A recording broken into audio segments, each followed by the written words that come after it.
Hoje nós vamos falar sobre as 5 verdades profundas sobre libertação. Glória a Jesus. 5 verdades profundas sobre libertação. Glória a Deus. Então vamos lá. Uma das grandes verdades do Evangelho, da graça, é que Jesus não apenas perdoou os nossos pecados, mas também assumiu sobre si toda a condenação que estava contra nós. A cruz não foi uma tentativa de libertação, mas a realização definitiva dessa libertação. Então, uma coisa que a gente precisa aprender é o seguinte, que a libertação, assim como também a salvação, já foi uma obra feita, já foi uma obra consumada, foi uma obra definitiva. Então, a libertação, nos dias de hoje, não é uma obra que o Senhor ainda fará. Não, Ele já fez, gente. O que nós precisamos agora é tomar posse daquilo que Jesus já conquistou por nós. Então, a libertação já ocorreu. Só que, para que possamos viver essa liberdade, nós precisamos fazer com que, através de um processo chamado metanoia, nós possamos realmente viver livres. Porque a partir do momento em que um pecador ouve o Evangelho, crê no Evangelho, a partir dali ele já está liberto. Só que para ele desfrutar essa liberdade, para ele viver essa liberdade, ele precisa se aprofundar na palavra, ele precisa conhecer a verdade. Porque uma coisa nós precisamos entender, gente. Satanás, ele perdeu completamente o domínio sobre nós quando o pecado ele deixa de ter a função jurídica dele. Ou seja, o que dá legalidade a Satanás de agir na vida de uma pessoa é o pecado. A partir do momento que há uma expiação e que esse pecado ele não tem mais valor jurídico, não há mais uma legalidade, então Satanás ele não tem como continuar agindo na vida de uma pessoa porque ela agora foi redimida. Nós não podemos ignorar isso. A palavra de Deus diz que nós já fomos tirados do império das trevas, do domínio de Satanás e do pecado. E fomos transportados para o reino do Filho do seu amor, no qual nós temos plena redenção.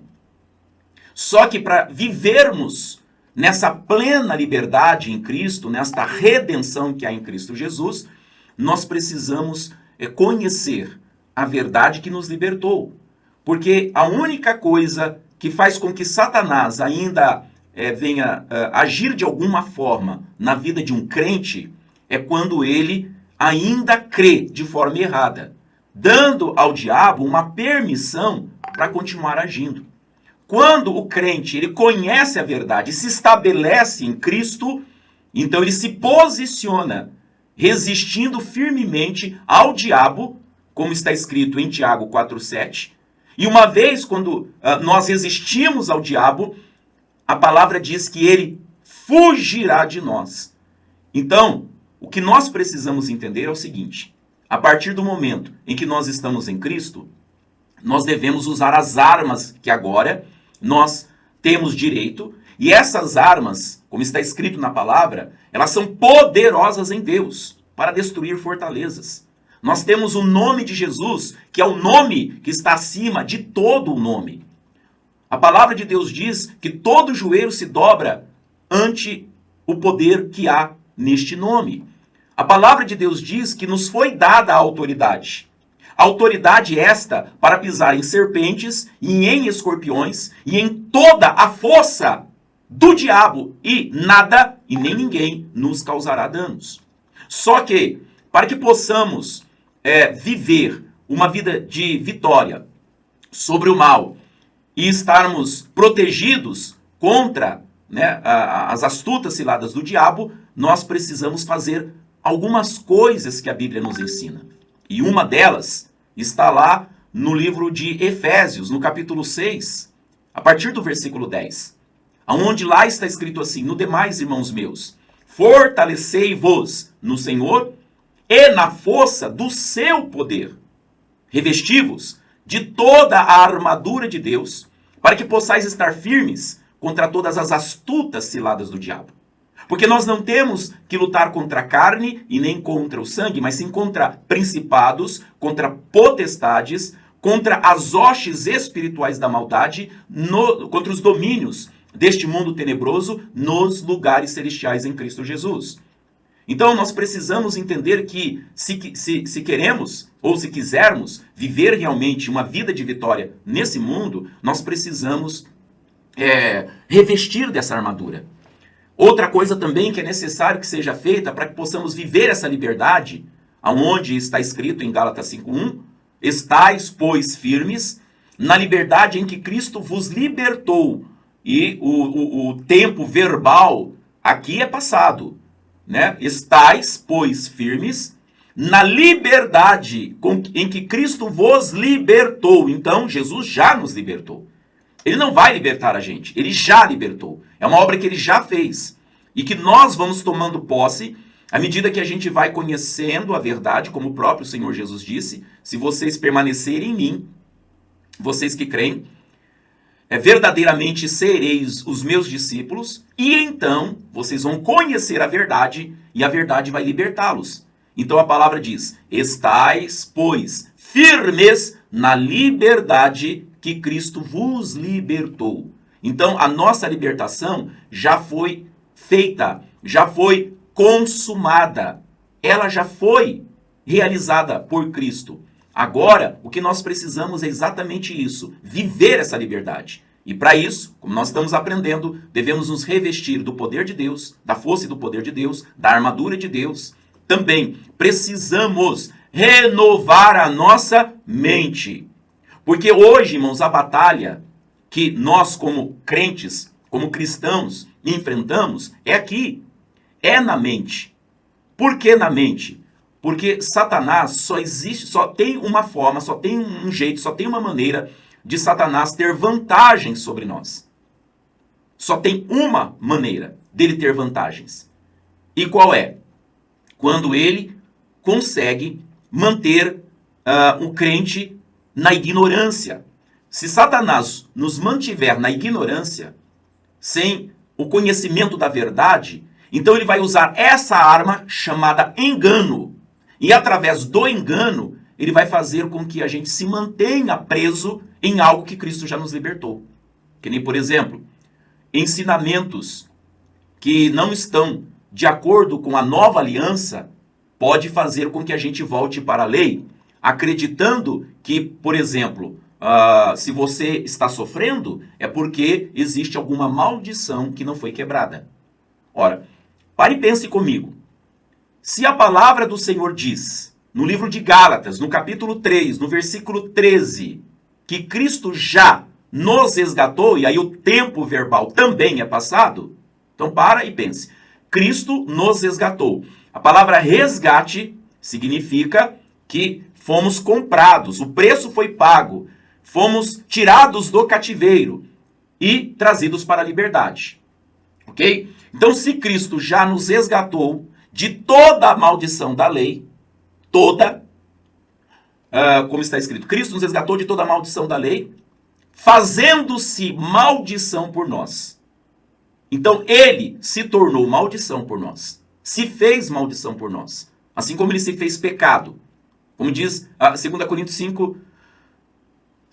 capítulo 5, versículo... Fugiu o versículo.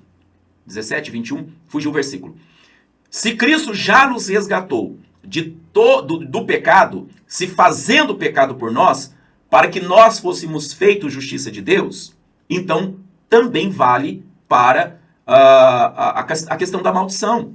Ora, se ele se fez pecado para que nós nos tornássemos a justiça, ou seja, ele que nunca pecou, se fez pecado por nós. Agora, em Cristo, nós somos declarados justos sem mérito, sem obras. É uma justiça imputada. Foi imputado em Cristo os nossos pecados e a justiça dele foi imputada a nós. Foi uma substituição, uma troca. Ora, se a palavra diz isso, que nós somos justificados porque Cristo se fez pecado por nós, por que não valeria também para a questão da maldição? Se a palavra diz que Cristo se fez maldito por nós, é porque nós em Cristo somos benditos. Ele se tornou maldito para que nós tornássemos bendito, ele tomou sobre si todas as maldições para que nós tomássemos posse de todas as bênçãos. E a confirmação disso está exatamente no que está escrito no livro de Efésios, no capítulo de número 1, né? No versículo de número 3, lá está escrito exatamente isso, que bendito o Deus e Pai de nosso Senhor Jesus Cristo, o qual nos abençoou. Aí o tempo verbal também é passado. Nos abençoou. Ele não vai nos abençoar. Ele já nos abençoou. E ele nos abençoou com quantas bênçãos? Com todas as bênçãos espirituais nos lugares celestiais em Cristo Jesus. Se ele nos abençoou com todas as bênçãos, então não cabe mais maldição alguma. Não tem lugar para maldição, a não ser na sua mente. Na sua mente, sim. Um único espaço na vida de um crente para maldição seria na mente dele. Então, se um crente crer que ele está debaixo de alguma maldição, então essa maldição ela vai afetá-lo. Não porque ele está debaixo dela, mas porque ele crê nisso. Então ele abre uma porta, uma brecha por onde Satanás vai agir. Ou seja, então Satanás ele vai estar agindo não por legalidade no sentido judicial, mas porque o próprio crente, por crer errado, está dando permissão para o diabo agir, porque ele está vivendo num engano, está crendo nesse engano. E é por aí que Satanás está agindo, através do engano. Até que ele conhece a verdade. E aí onde a gente chega naquilo que Jesus Cristo disse, em João 8,32, né?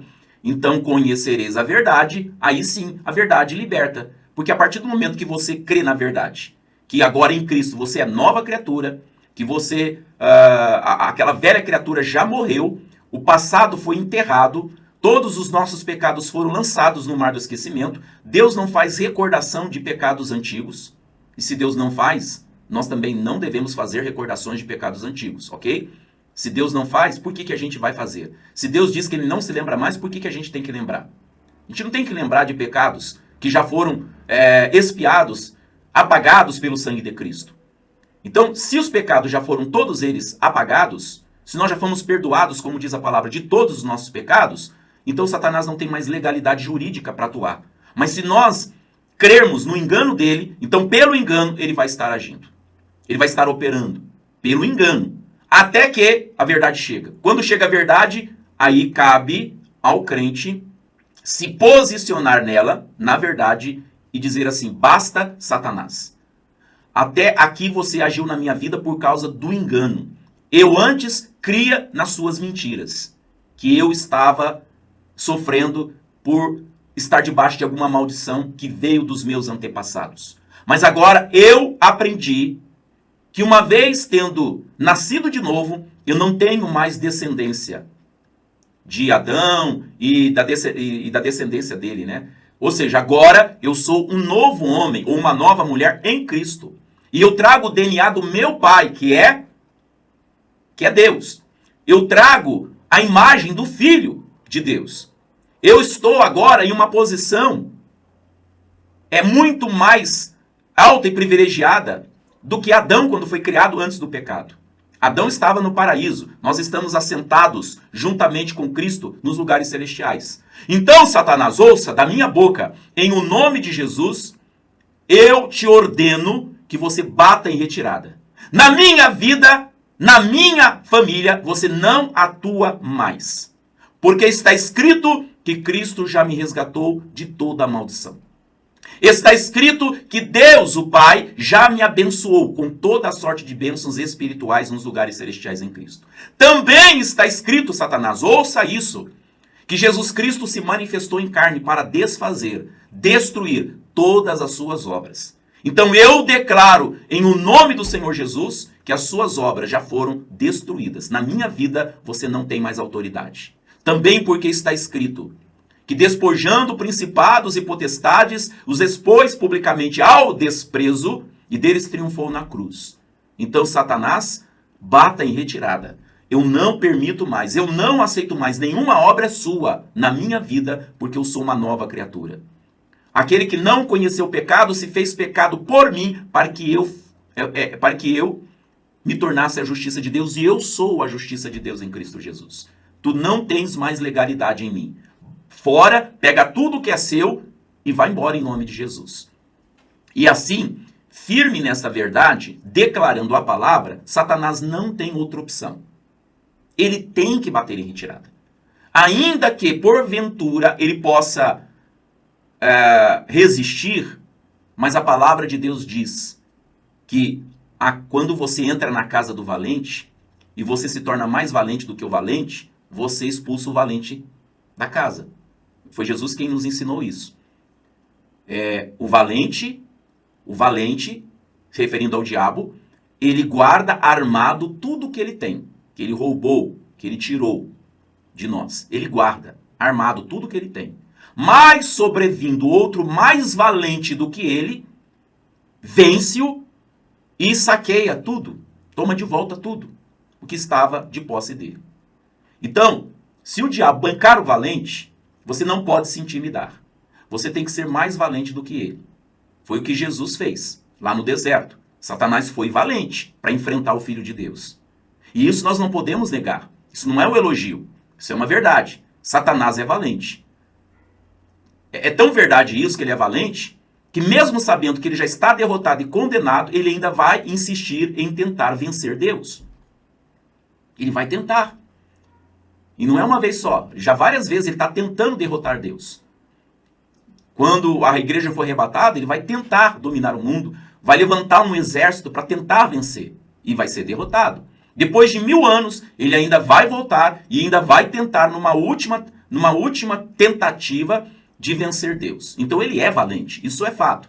Não é um elogio, é verdade. Ele é valente e Jesus diz que ele é valente. Mas Jesus disse, se vier alguém que é mais valente do que ele, vai vencê-lo. Golias, ele era um guerreiro valente, muito valente, até que ele achou alguém mais valente do que ele. E quando ele confrontou alguém que era mais valente do que ele, que foi Davi, o resultado foi aquele gigante, com toda aquela valentia, foi derrotado. Então, uma coisa que a gente tem que aprender: medo nós não podemos ter do diabo. Nós não podemos nos intimidar. Por quê? Porque ele é o inimigo vencido. Nós somos mais que vencedores em todas as coisas. Então, nós temos as armas mais poderosas em Deus. Nós temos o nome que faz o diabo tremer dos pés à cabeça. Nós temos a palavra que é a espada do Espírito. Nós temos o sangue de Jesus que nos dá cobertura. Então não há o que temer. Não há o que temer. Como eu vou ter medo do diabo se a palavra diz que ele é derrotado e nós somos mais que vencedores? Se a arma que ele tem é apenas o engano e nós temos a espada do Espírito, nós temos a fé, nós temos a palavra, nós temos, enfim, nós temos muitas armas. A nossa vantagem sobre o diabo é incomparável. Na verdade, ele não tem vantagem nenhuma a não ser através do engano. Porque se ele conseguir nos manter no engano, pelo engano, ele vai atuar. Mas a partir do momento que a gente conhece a verdade, finda-se. Aleluia. Glória a Jesus, né? Aleluia. Gálatas 3,13, como eu já havia dito, né? Diz assim que Cristo, ele já nos resgatou da maldição da lei.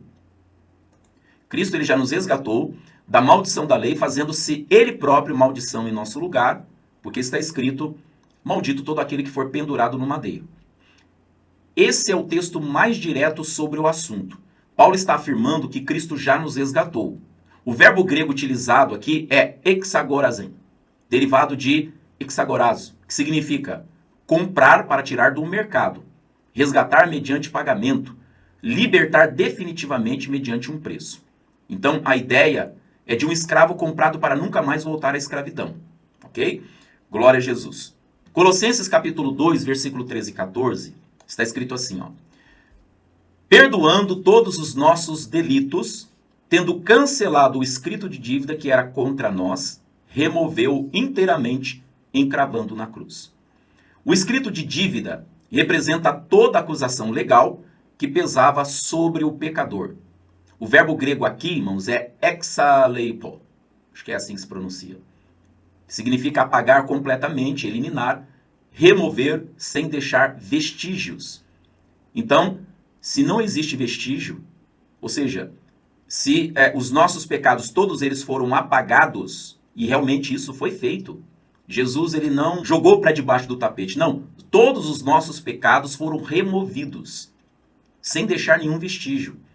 Então, se realmente isso foi feito, não existe mais nenhum documento jurídico capaz de condenar aquele que está em Cristo. Ou seja, Satanás ele não tem mais em mãos algo que ele possa usar contra nós. Por quê? Porque a dívida foi quitada. Então, se Satanás chegar diante de Deus para nos acusar, irmãos, Deus ele vai dizer assim, Satanás, então me dá as provas. Tá aqui, ó, ele fez isso, fez aquilo. Aí Deus vai apontar para o sangue de Jesus e vai falar, tá vendo? Aquele sangue que está ali no propiciatório, aquele sangue já fez a expiação por todos os pecados. E isso vale para todos mesmo, do passado, presente e futuro.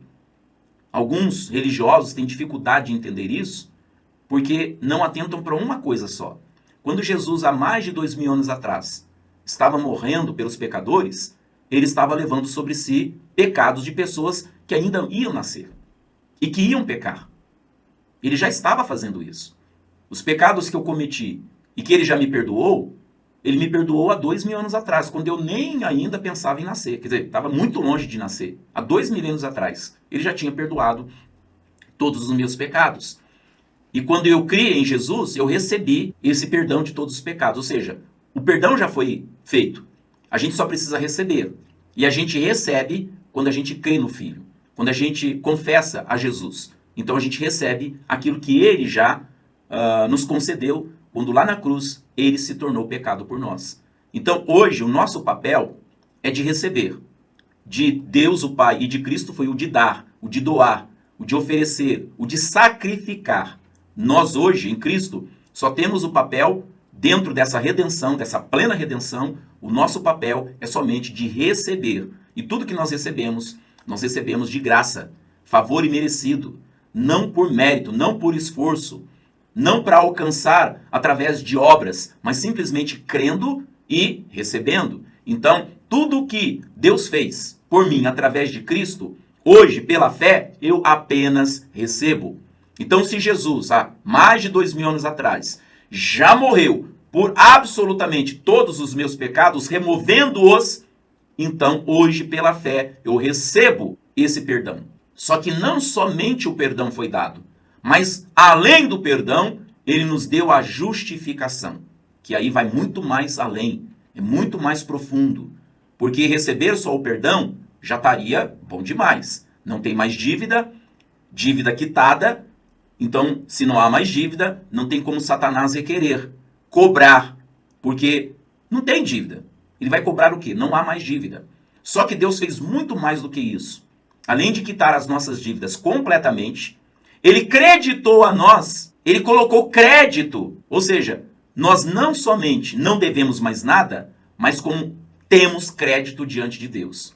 E esse crédito que a gente tem diante de Deus, não é por aquilo que a gente faz. Não é. Ou seja, não é porque eu me esforço, não é porque eu procuro viver uma vida de santidade assim, ilibada, sem nenhum tipo de tropeço, que aí eu vou adquirindo crédito. Não. Antes mesmo da gente pensar em fazer qualquer coisa para Deus, Deus já havia acreditado essa justiça. Então isso é muito, muito, mas muito profundo. Isso nos liberta da escravidão, da justiça própria. Porque quando eu entendo que Deus já acreditou justiça antes de eu fazer qualquer coisa, então eu entendo que eu não preciso fazer nada para adquirir essa justiça. Eu já tenho ela. Agora, a partir dessa justiça, sim, aí eu devo fazer as obras. Mas não para a justiça, mas a partir da justiça.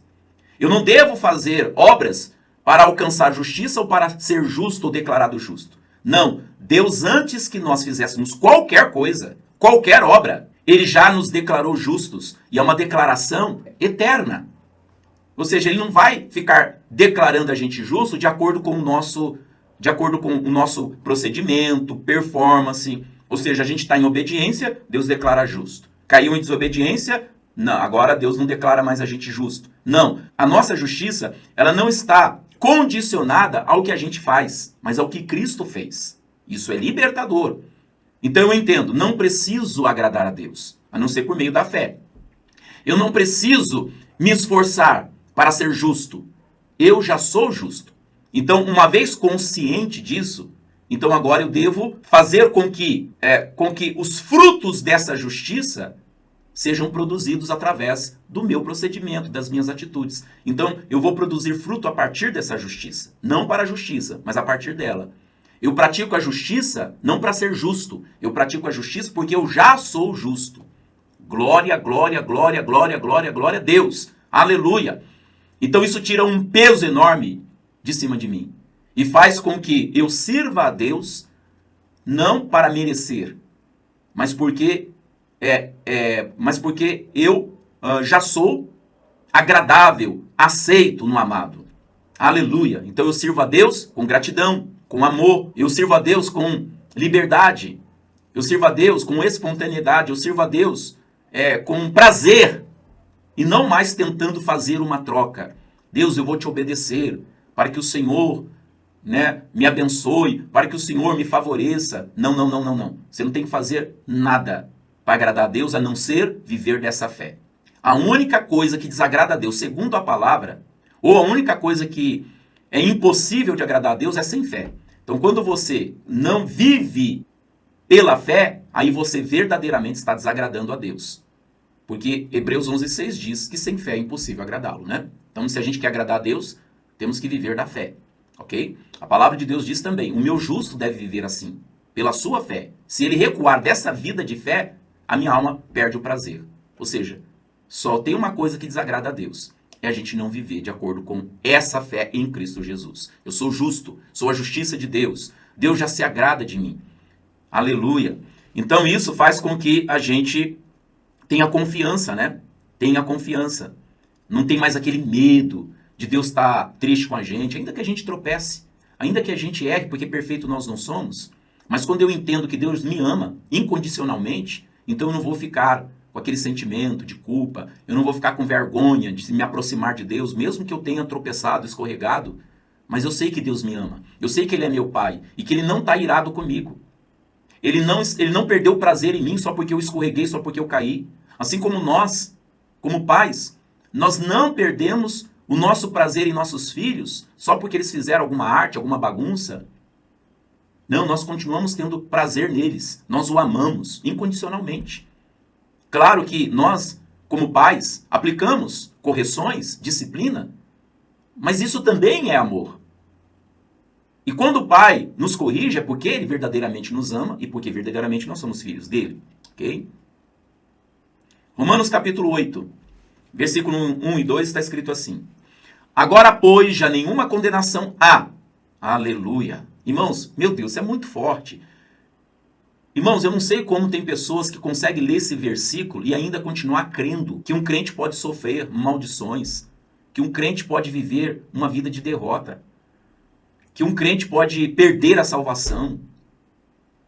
Olha só, agora, pois, já nenhuma condenação há. E olha que essa palavra há se refere a um tempo presente contínuo. Isso é eterno, gente.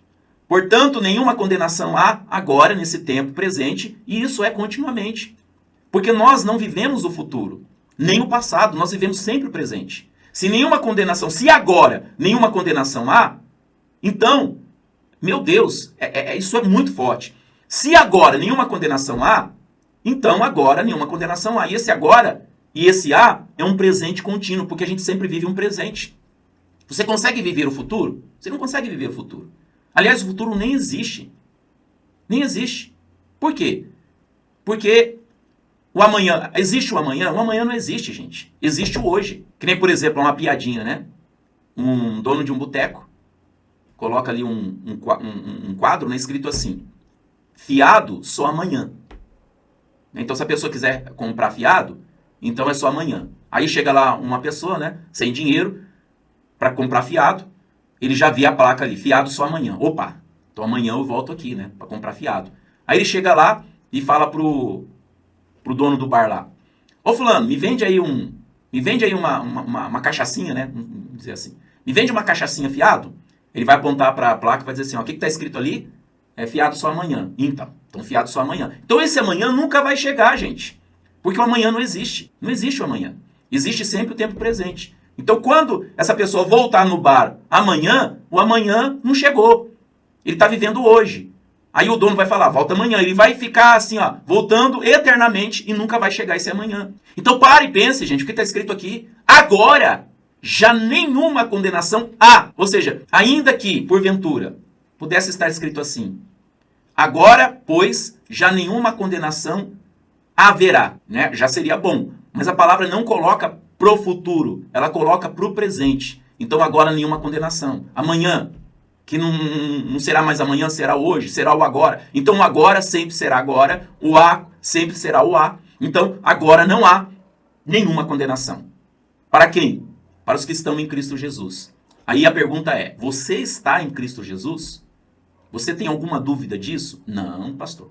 Meu Deus, eu estou plenamente convencido, convicto, e o Espírito Santo testifica que eu sou filho de Deus, filha de Deus, que eu estou em Cristo Jesus. Então pronto. Ponto final. Não há condenação. Agora não há condenação. É, pastor, agora não, mas amanhã pode haver. Não, o agora para o cristão sempre será agora. Quando a Bíblia diz que Jesus, ele nos deu vida eterna, que nós temos vida eterna, isso é um presente contínuo. Nós temos agora e continuaremos tendo. Porque, veja bem, é só uma questão de se ter sabedoria. Quando você lê esse versículo aqui, ó, Romanos 8, vocês não estão vendo aí na tela, né, mas está passando na gravação. Quando vocês leem esse versículo de Romanos 8, veja bem, você está lendo agora, nós estamos lendo agora, né? Agora, pois, já nenhuma condenação há para os que estão em Cristo Jesus. Beleza. Aí passa algum tempo, você volta a ler. E quando você volta a ler, o que está escrito? Agora, pois já nenhuma condenação há. Então, sempre que você lê esse versículo, ele sempre vai estar dizendo agora, nenhuma condenação há. Então, não vai chegar em nenhum tempo que esse tempo aqui vai mudar. Nunca vai mudar para quem está em Cristo Jesus. O agora sempre será agora. O há sempre será o há. Não há, não há, não há. Ok? Glória a Deus. E isso, irmãos, é independentemente das nossas obras. Você pode ter tropeçado. Vamos supor que você aí deu um escorregão. Você não vigiou, você bobeou, e o Satanás passou uma rasteira. Aí você vai para Romanos 8. Ele não vai mudar por causa do escorregão. Você não vai ler assim, agora já não há mais, agora já há condenação, né? Porque você escorregou. Você não vai mudar a palavra. Não vai estar escrito assim, agora, pois, há condenação. Porque você escorregou, então agora há. Não. A palavra não muda. A gente muda. A palavra não. A palavra sempre vai continuar sendo a mesma. Fiel e verdadeira como ela é. Então, sempre que você ler, independentemente se você deu alguns escorregões, teve algumas quedas, se você ler Romanos, ela continuará sendo o que ela é. Ela não muda. Deus não muda. A palavra dele não muda. Então, quando você lê, você vai ler assim. Agora, pois, já não há nenhuma condenação para os que estão em Cristo Jesus. Poxa, eu dei um escorregão, eu caí. Mas eu continuo sendo de Jesus. Eu ainda estou em Cristo Jesus. Eu não deixei de ser dele só porque eu dei uma bobeira.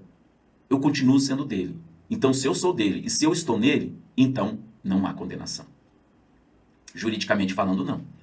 Você pode trazer condenação para o seu corpo. Aí sim, gente. Aí a gente chega a entender algumas palavras que são proferidas, por exemplo, pelo apóstolo Paulo, até por Cristo, quando se trata do nosso corpo, e a gente precisa ter esse entendimento, esse discernimento. Quando Paulo ele exorta os membros da igreja em Corintos acerca da ceia, ele diz que eles estavam trazendo condenação para eles. E a condenação que Paulo diz não era inferno, não era perdição, não era perda de salvação. Paulo se referia ao corpo deles, porque ele disse, por isso que há entre vós muitos fracos, doentes e outros que dormem. E a palavra dormir, para crente, e a palavra dormir, né, se refere à morte de crente, tá? Então sempre que Paulo usa essa expressão dormir, se refere a descanso. Quem descansa após a morte é quem é crente. Quem não é crente não tem descanso, porque vai para o tormento eterno. Mas quem é crente vai para o descanso. Por isso Paulo faz qual seria a palavra aqui?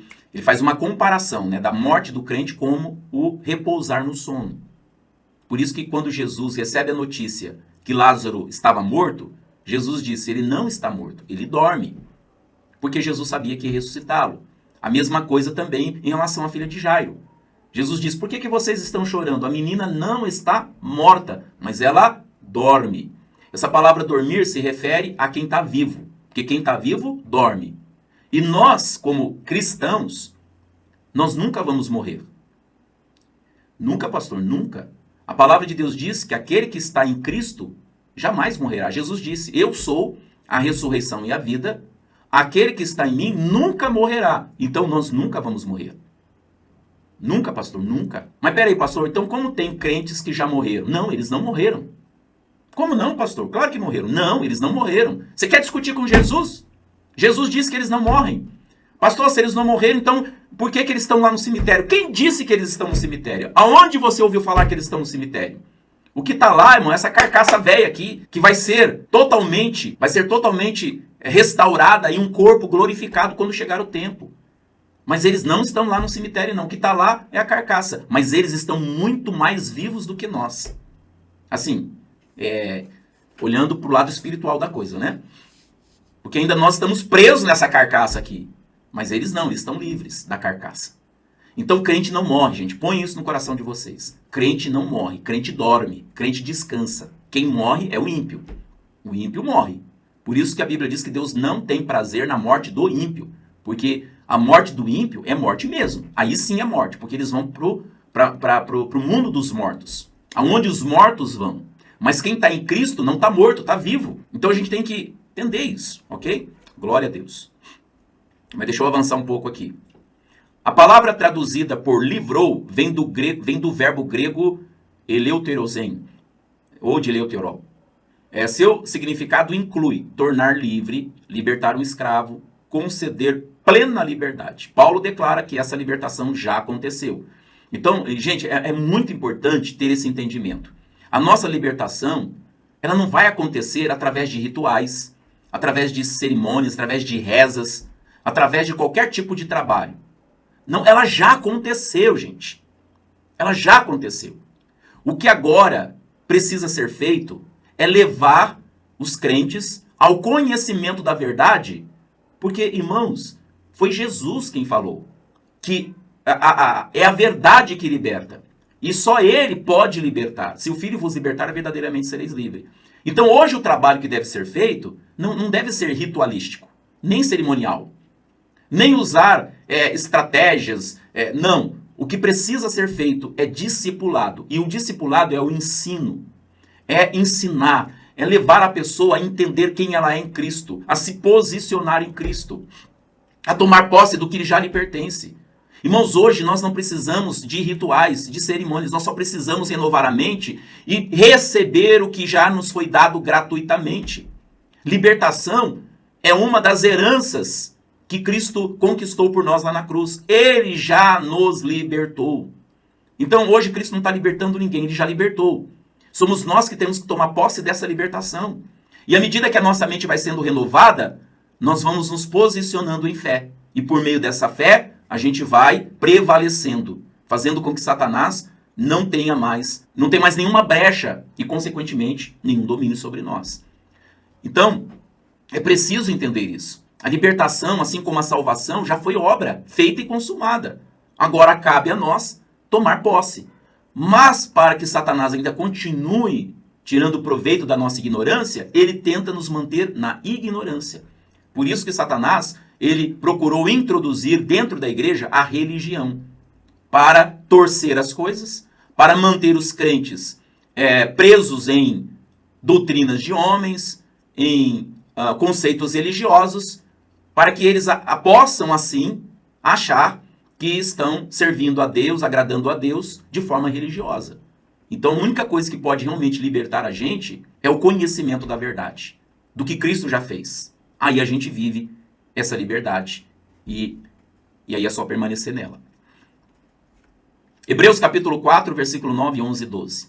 Diz assim: mas vindo Cristo, o sumo sacerdote dos bens futuros, por um maior e mais perfeito tabernáculo, não feito por mãos, isto é, não desta criação, nem por sangue de bodes e de bezerros, mas por seu próprio sangue, entrou uma vez no santuário, havendo efetuado uma eterna redenção. Irmãos, a redenção que Cristo realizou, que ele nos redimiu, ela é eterna, segundo o que está escrito aqui em Hebreus, no capítulo 9, versículo 11 e 12. O que ele fez, o que Jesus fez quando ele entrou no santuário, no Santo do Santo Celestial, foi uma redenção eterna. Então significa o quê? Significa que por estarmos em Cristo, nós somos eternamente redimidos. Eternamente redimidos. Plenamente redimidos. Então, se nós temos uma eterna redenção, significa que nós não estamos mais no cativeiro de Satanás, no império das trevas, não estamos mais na condenação, nós estamos eternamente livres, eternamente justificados, eternamente no reino da luz, ok? Mas, veja bem, isso é uma verdade, isso é uma realidade, está na palavra, porém, se a gente viver ignorantemente, não conhecendo a verdade e crendo no engano, então Satanás, pelo fato de nós ainda estarmos nesse mundo, ele vai nos oprimir. Ele não vai conseguir tirar de nós aquilo que Cristo conquistou. Como a salvação, por exemplo, a vida eterna. Ele não consegue, ele não tem esse poder, mas ele pode nos oprimir, ele pode impedir que a gente viva a plenitude daquilo que Deus tem para nós aqui em vida, aqui na terra, e na eternidade, muito menos. Se aqui ele não conseguir, quanto mais lá, né? Mas Satanás ele vai tentar impedir que a gente viva a plenitude aqui, em vida. Porque lá ele já sabe que não tem jeito mesmo. E aí é onde que a gente tem que manter vigilância total, né? Conforme diz a palavra. Glória a Jesus. Romanos 8,36. João 8,36 está escrito assim: se, pois, o Filho vos libertar, verdadeiramente sereis livre. Então a palavra se é uma condição, né, um condicional. Todos nós sabemos disso. Se é condicional. Então significa o quê? Significa que somente Jesus liberta. Se o Filho libertar. Então se o Filho não libertar, não tem nada nem ninguém que possa fazer isso. Então a libertação é uma obra exclusiva de Cristo. Ele é o libertador, ok? Então se pois o Filho vos libertar, verdadeiramente sereis livres. Então, uma pessoa que não foi liberta pelo libertador que é Jesus, ela não está verdadeiramente livre. Então, para ela estar verdadeiramente livre, ela precisa ter sido liberta por Jesus. Bom, aí nós sabemos, daquilo que a gente já aprendeu até agora, que Jesus Cristo já nos libertou. Passado, ele já nos libertou. Então, verdadeiramente, nós somos livres, porque ele já nos libertou. Porém, é importante a gente entender que se nós já fomos libertos, se Jesus já verdadeiramente nos libertou, só existe uma forma da gente ficar em cativeiro. Que aí entra aquilo que diz lá no livro de Gálatas, né? No livro de Gálatas, no capítulo 5, versículo 1 e 2, diz assim: estais, pois, firmes na liberdade em que Cristo vos libertou, e não vos torne a se colocar debaixo do jugo da servidão. Então o que a palavra está dizendo?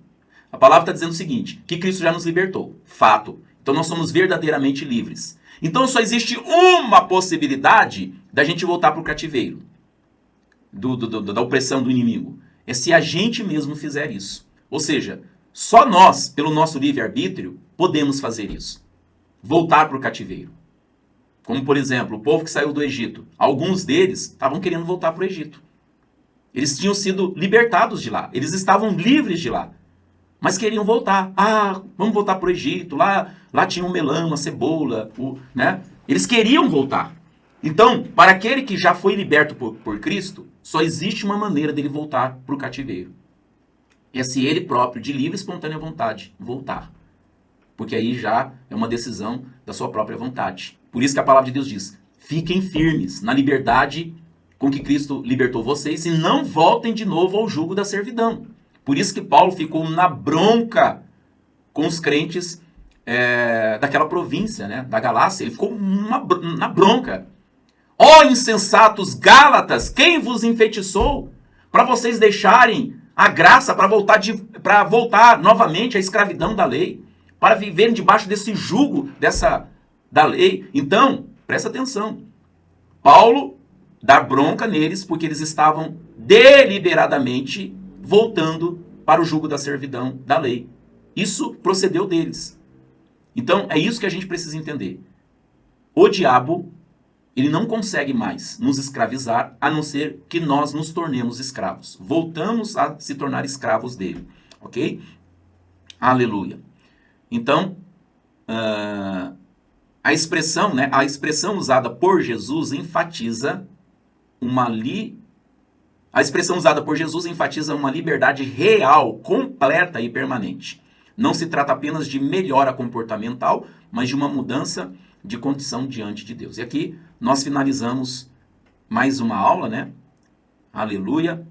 E aí, irmãos, na próxima aula, aí nós vamos falar que amanhã, na próxima aula, aí nós vamos falar sobre a libertação. Nós vamos falar sobre a confissão, né? A confissão de pecados. É necessário mesmo que se faça a confissão de antigos pecados e também dos pecados dos nossos antepassados? Então nós vamos amanhã aprender sobre isso à luz da Bíblia. É necessário mesmo? Será que para um crente ser liberto, esse é o caminho? Fazer confissão dos pecados passados e também dos antepassados? Temos que confessar? Amanhã a gente entra nesse assunto, ok? E a gente vai aprender mais. Aleluia, Jesus. Glória a Deus.